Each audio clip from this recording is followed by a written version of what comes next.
नमस्कार मंडळी, कसे आहेत? तर परत एकदा तुमचं माझ्या यूट्यूब चॅनलवरती खूप खूप स्वागत आहे. तर मी आहे श्यामबाला आणि एक फार्मासिस्ट. तर आज बोलूया ORS बद्दल. साधी गोष्ट पण खूप महत्त्वाची आहे बरं का.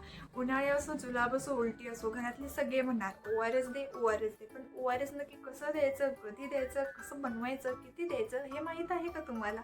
तर आज मी तुम्हाला सांगणार आहे. तर ORS म्हणजे काय? तर ORS म्हणजे ओरल रिहायड्रेशन सोल्युशन. शरीरातून पाणी गेलं की फक्त पाणी पिऊन भागत नाही, तर पाण्याबरोबर सोडियम, पोटॅशियम आणि ग्लुकोज सुद्धा जातात. तर ORS हे सगळं एकत्र भरून देतं. ORS कधी द्यायचा हा प्रश्न असेल तर जुलाब झाले तर लगेच सुरू करा. उलटी झाली तरी थोडं थोडं चमच्याने द्या. उन्हात खूप घाम आला तर डिहायड्रेशन टाळण्यासाठी सुद्धा हे घेऊ शकता.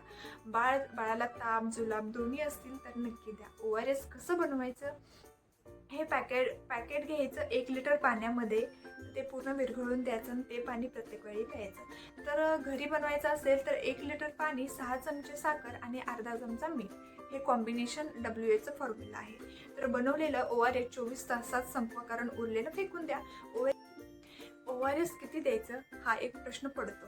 तर 2 वर्षाखालील बाळ प्रत्येक जुलाबानंतर 50 ते 100 ml चमच्याने हळूहळू द्या. त्याचबरोबर 2 ते 10 वर्ष हे 100 ते 200 ml प्रत्येक वेळी.